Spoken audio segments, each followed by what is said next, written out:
Howdy, partner. It's Ryan, R&A Music, deep in the heart of Texas. That's me. So check it out. New lesson today. How to make more progress with your guitar playing or practice. Yeah, let's do that. So a lot of people are struggling with their practice. They're not making the progress that they want, or their progress is very slow, or they're just not getting where they want to fast enough. All right? So what's the problem? How do we fix that? Well, some people would just say, you need to practice more. More practice. Yeah, that's great. And that is true to a degree. You do actually have to put in some consistent time to make significant improvement. Not only do you need consistent time, it really helps to have a plan or a strategy. A lot of people have no plan. They just sit down and practice, right? So, let's get organized. Here's the problem that we encounter, though. As artistic people or musicians or whatever, we tend to not be good at organization. I'm not talking about being super organized and having everything indexed, with cards and spreadsheets and all that sort of stuff. Although if you're into that, go ahead. I'm talking about some simple organization. And here's one way that I do it, and one way that I recommend to my students. Having a practiced schedule is handy. Right? So I've got a little schedule here. We have got warm-ups, scales, chords, lesson, songs. We got 5 categories. Okay? Warm-ups, scales, chords, lessons, songs. You could add a couple of other categories to that if you wanted to. Technique, whatever. So this gives some direction to your practice time and your playing time. It helps give it a little bit of focus. Okay? Now let me show you how easy this can be. All right? Our first section is warm-ups, right? Yes. Well, you could spend all day doing crazy warm-up exercises. Don't do that unless you just have a lot of time. But pick one warm-up. You could be the simple 1, 2, 3, 4.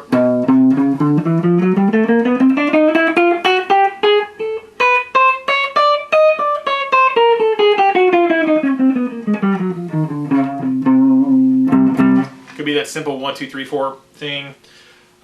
Just play that for a couple of minutes. 1 minute, 2 minutes, 5 minutes, 10 minutes, whatever you want to dedicate to it. But just, you hit it, right? You could do the Loomis. The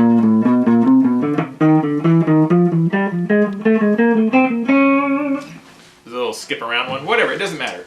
So you pick a warm-up. It could be a different one each day, all right? But pick one. Know what you're going to do before you sit down to play. All right, so there's your warm-up. Do it for, 2 minutes, right? It's better than nothing.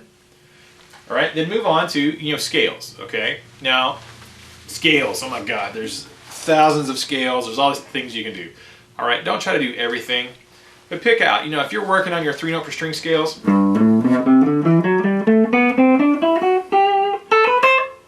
then go through them. If you don't know any scales, then of course start. Look it up online. There's videos out there. I've got videos. Everybody's got videos of scales. Start with a scale and practice. If you don't know any, learn one, practice that one.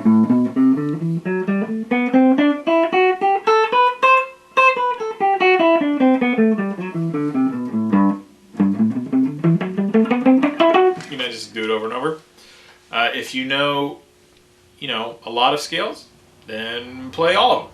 If you know the 7 positions of the G major scale, then run through all 7 positions. Maybe work on connecting them. This is where you can work on your pentatonics, if you know your pentatonics.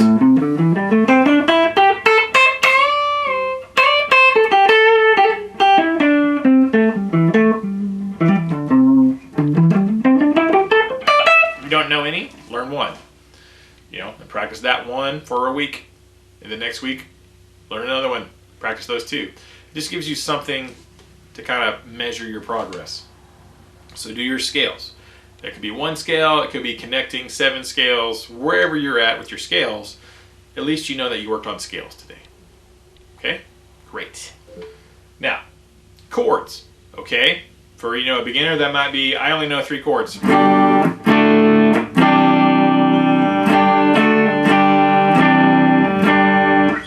right, well, then learn some more. Maybe learn all the chords in the key of G, G major, A minor, B minor, C major, D major, E minor, etc., F sharp minor, so on and so forth.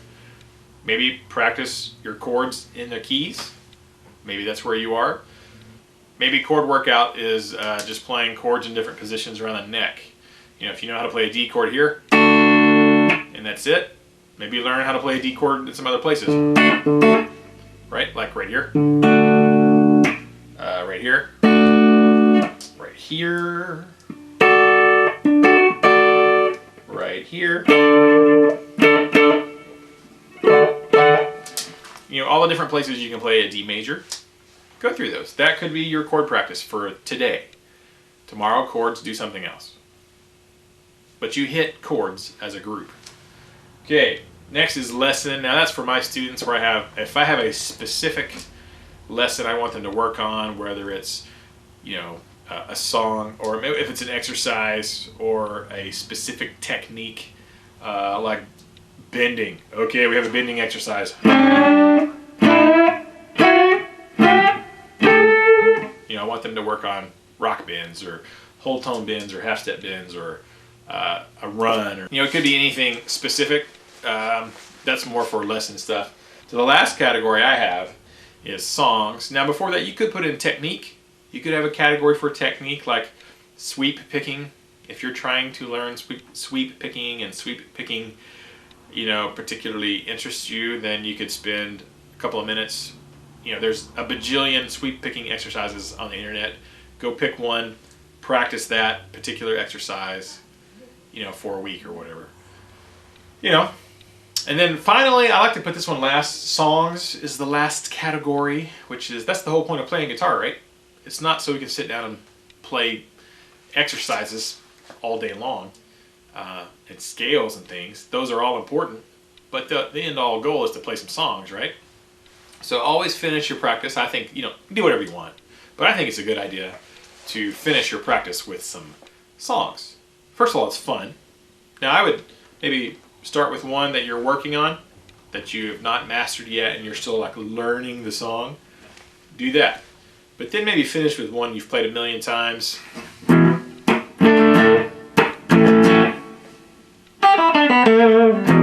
That you can play in your sleep, because it's just fun, right?